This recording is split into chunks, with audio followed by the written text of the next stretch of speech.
हाय, तो I am Chandni and welcome to my channel.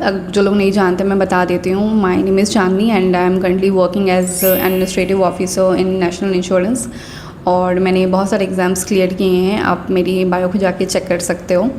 So this video is majorly regarding national insurance की assistant की जो vacancy आई है उसके बारे में है। तो देखो, हमारे पास लाइक नेशनल इंश्योरेंस की 500 वैकेंसी आई है असिस्टेंट की, और इसकी एज क्राइटेरिया 30 तक है। आप 30 एज तक अप्लाई कर सकते हो, मैं जनरल की बात कर रही हूँ। और 500 वैकेंसी है। और लाइक 2024 में जब मैंने अप्लाई किया था तो उस समय भी 500 वैकेंसी थी। तो देखो, 500 वैकेंसी तो ऑल ओवर इंडिया हो गई, और आप लाइक स्टेट वाइज चले जाओ और उसमें आप कैटेगरी वाइज चले जाओ तो ऑब्वियसली वैकेंसी कम हो जाती है। किसी में लाइक सिंगल डिजिट में चली जाती है और इवन ज़ीरो भी हो जाती है। और मैं अपनी बात करूँ तो लाइक जो मैंने 2024 में अप्लाई करा था तो उस समय मेरी स्टेट में मेरी कैटेगरी में वैकेंसी नील थी, ज़ीरो थी। स्टिल मैंने अप्लाई किया था। अब बहुत से लोगों की क्वेरी होगी कि क्यों अप्लाई करा था, क्योंकि देखो उस समय क्या था कि मैं चाहती थी कि मैं सारे एग्ज़ाम्स में बैठूँ जो भी उस समय आ रही थी, क्योंकि मैं फ़्लो में थी एंड मैं चाहती थी कि सारे एग्ज़ाम पैटर्न और क्वेश्चन से अपडेटेड रहूँ कि अभी क्या पैटर्न और लेवल चल रहा है। तो दैट्स वाई मेरा बस उतना मोटिव था कि मैं सारे एग्ज़ाम्स में उस समय फॉर्म फिलअप कर रही थी। तो नेशनल इंश्योरेंस की भी असिस्टेंट की आई थी, so I chose to fill the form. तो बस मेरा ये था। और मैंने मार्क्स भी अपने शेयर करे हैं उस समय जो मैंने एग्ज़ाम दिया था, और मैंने शेयर किया था ऑलरेडी। मैं फिर से यहाँ पे शेयर कर देती हूँ, आप देख लो। ये मेरे मार्क्स थे। तो देखो, अब आपको अप्लाई करना चाहिए नहीं, तो सिंपल सी बात है। अगर आपने प्रिपरेशन करी है, कुछ एक्स्ट्रा करना है नहीं, इसकी सिलेबस सेम ही है, पैटर्न सेम है, तो आप बिल्कुल अप्लाई कर सकते हो। बाकी तो ये इंडिविजुअल की चॉइस की बात है, आपको करना है या नहीं, तो वो आप देख लो। तो अब हम लोग बात करते हैं लाइक एग्ज़ाम लेवल की, एग्ज़ाम पैटर्न की।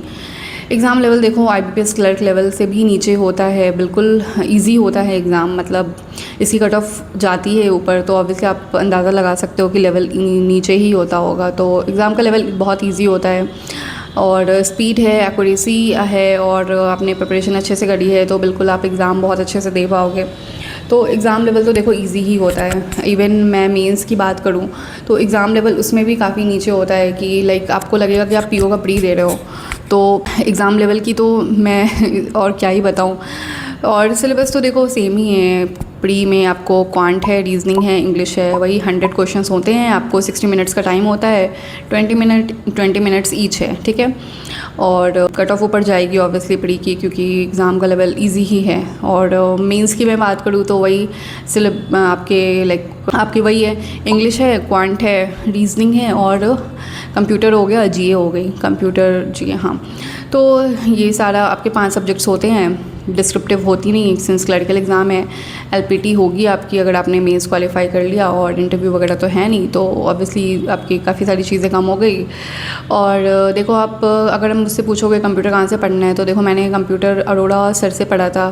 आप उनकी पेड कोर्स ले सकते हो ताकि आप एक बार में पूरी चैप्टर्स कवर कर लो, आपके सारे कॉन्सेप्ट्स क्लियर हो जाएंगे, कुछ भी छूटेगा नहीं। और फिर उसके बाद आप रिवीजन कर सकते हो। यूट्यूब पे उनके बहुत सारे उनके वीडियोस डली हुई हैं और अपलोड करते रहते हैं, तो आप वहाँ से भी पुरानी वीडियो से भी आप रिवीजन कर सकते हो। तो वो बहुत हेल्पफुल रहेगा, वहाँ पे आपको रिवीजन करने के लिए कोई प्रॉब्लम नहीं होगी। बाकी क्वांट, रीजनिंग और इंग्लिश, इन सब के सोर्सेज मैंने शेयर किए हुए हैं। मैं फिर से बता देती हूँ।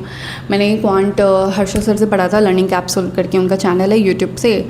और रीजनिंग के लिए मैंने आर्ट ऑफ रीजनिंग से पढ़ा था। Art of reasoning YouTube channel है, उस पर संजय सर पढ़ाते हैं। और इंग्लिश के लिए मैंने वरुण सर से क्लासेस करी थी, सारी मैंने यूट्यूब से ही क्लासेस की थी। तो मेरा सिलेबस हालांकि कंप्लीट था, इसलिए मुझे ज़रूरत नहीं पड़ी थी पेड की।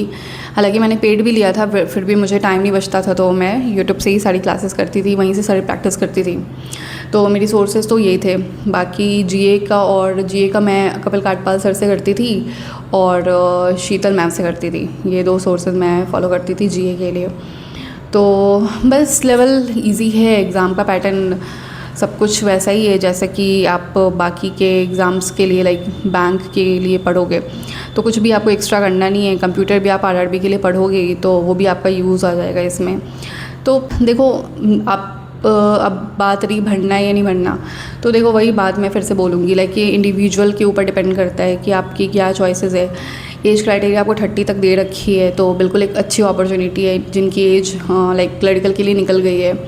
और उनके पास ये अच्छी अपॉर्चुनिटी बन के आई है। और तो देखो फिर बार बार ये आती नहीं है, लाइक लास्ट ईयर नहीं आई थी और इस साल आई है, पता नहीं नेक्स्ट ईयर आएगी कि नहीं। तो मेरा तो ये सजेशन होगा, आप जैसे घर पे बैठ के मॉक देते हो, एक दिन जाके एग्ज़ाम ही दे देना। तो बस ये है। और बस प्रैक्टिस सबको करनी है, एग्ज़ाम का लेवल इजी है, बाकी सारी चीज़ें तो मैं, और कुछ भी अगर आपकी क्वेरी है तो आप कमेंट सेक्शन में बता देना। बाकी मैंने सारी चीज़ें शायद बता दी हैं, कुछ भी छूटा है तो आप पूछ लेना या फिर मैं नेक्स्ट वीडियो बना दूँगी, आप कमेंट कर देना। बस इतना ही था, बाकी यही है। और ऑल द बेस्ट, अच्छे से प्रिपरेशन करो, बिल्कुल इजी है, आप कर सकते हो, अपने अच्छे से प्रिपरेशन करिए। जस्ट एक बहुत सारी मेहनत आपकी लगेगी और छोटा सा लक भी इम्पॉर्टेंट है, तो हो जाएगी चीज़ें, ज़्यादा मुश्किल नहीं है। और बस इतना ही था, बाकी all the best, do like share and subscribe. Thank you.